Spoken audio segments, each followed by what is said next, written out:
Sunita Vishwanath, the co-founder of Hindus for Human Rights, who recently featured in headlines after images of her along with Rahul Gandhi surfaced online, has publicly claimed of no association with George Soros and Open Society foundations. Hello and welcome to the Pamphlet. In an opinion piece, Sunita Vishwanath states of not being a George Soros agent but a practicing Hindu woman against Hindu nationalism.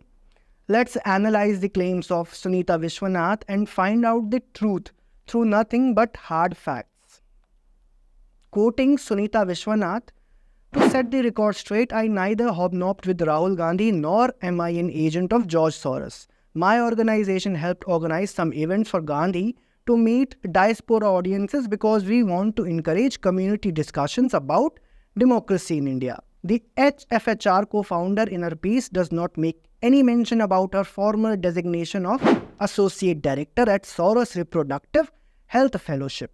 Maybe she even forgot to check the website of Women for Afghan Women, an organization co-founded by her.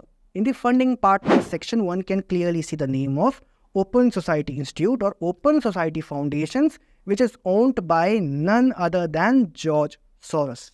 A little more searching, and you will also find the mention of 4 foundations in the funders list. Vishwanath claimed of not personally knowing Soros, but states of holding him in high esteem for his lifelong contribution to protecting democracy all over the world. She also wrote how the recent statement of Soros expecting a democratic revival in India echoed her own heartfelt wish. George Soros and his Open Society foundations have been criticized by many countries for influencing politics and elections. The concern of George Soros to save democracy is shared by several other organizations such as Indian American Muslim Council, with whom Sunita Vishwanath is closely linked. In the past, Hindus for Human Rights and iamc have co-organized events which showed concern for Indian democracy. The iamc in turn has some very shady links. According to Disinfo Lab, iamc key player Sheikh Ubaid and his buddy Abdul Malik Mujahid headed Islamic Circle of North America, the US front for Jamaat-e-Islami Pakistan. ICNA has known links with Pak-based terror groups including Lashkar-e-Taiba. Next, Sunita Vishwanath presents the recent case of WSJ journalist Sabrina Siddiqui and asserts how the latter was harassed online by Hindu nationalists. She fails to write about the reason why Sabrina Siddiqui was questioned by many Indians. In an earlier video, I had questioned Sabrina over her Pakistani descent and being related to Syed Ahmad Khan, a historical personality whose two-nation theory was directly responsible for partition of India and creation of Pakistan. Continuing her tirade, Sunita further adds to the list names such as Rana Ayub, Thenmozi Sundarajan, Leena Mane Miklai, Atish Tasir, Shama Sawant, Ro Khanna, and even Pramila Jayapal. It should be mentioned that most of the above names have a history of distorting facts and peddling an anti-India narrative. Rana Ayub has been accused in India of embezzling public funds in name of charity.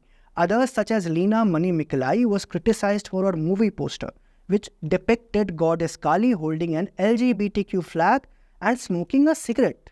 Ironically, Sunita Vishwanath has hyperlinked a tweet by Ro Khanna when the latter replied to the pamphlet on his grandfather.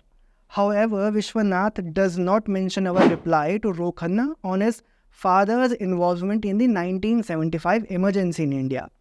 Ro Khanna claimed that his father had resigned during emergency and wrote 2 letters to Indira Gandhi showing his dissent.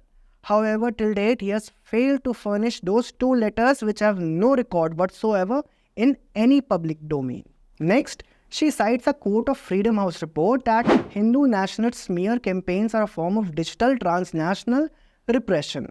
What exactly is Freedom House? It's an institution which claims of supporting human rights. However, it's nothing more than an extension of the US government.